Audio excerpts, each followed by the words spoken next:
Setelah kita belajar kesalahan berlogika di video sebelumnya, yaitu mengenai menghindari pertanyaan, maka di video kali ini kita akan belajar mengenai kesalahan berlogika di dalam berasumsi. Asumsi adalah suatu yang dianggap benar atau bahkan kita terima sebagai kebenaran tanpa bukti-bukti yang jelas. Ada bentuk-bentuk flatly yang biasa terjadi akibat asumsi. Di antaranya adalah penalaran melingkar, di mana seseorang membuktikan kebenaran kesimpulan dengan mengulangi kembali. Contoh misal, dikatakan P benar, Q benar, dan Q benar karena P benar. Yang berikutnya adalah equivokasi. Saat arti atau makna dari sebuah kata dirubah di tengah-tengah argumen. Contoh misal, Bali adalah surga para wisatawan, karena itu di surga pasti banyak wisatawan. Kata surga pertama bermakna tempat berkumpul, sedangkan yang kedua lebih pada surga ukhrawi. Ketiga adalah Lord Ward, pertanyaan bermuatan, di mana seseorang mengajukan sebuah pertanyaan yang mengasumsikan jawaban afirmasi terhadap pertanyaan pertama yang tidak disebutkan secara jelas.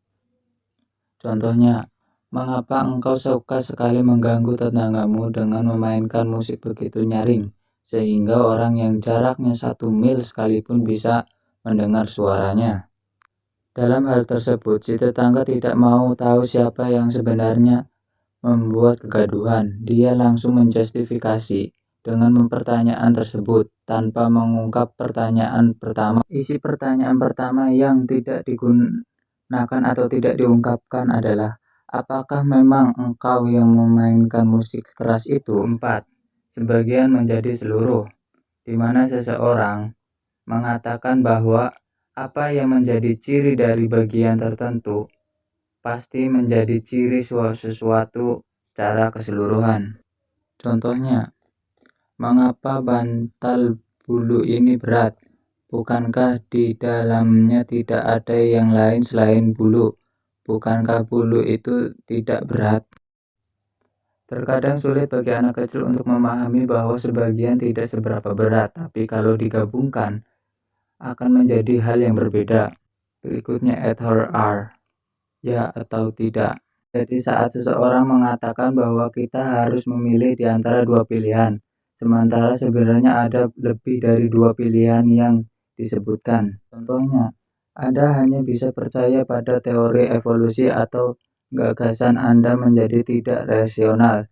Jika Anda tidak setuju dengan teori evolusi, pasti argumen Anda mengada-ngada dan tidak rasional. Ada pilihan lebih dari sekadar kepercayaan pada teori evolusi. Untuk sebuah gagasan dikatakan rasional or. Semoga materi kali ini bisa membantu kita belajar dalam berasumsi lebih baik. Amin.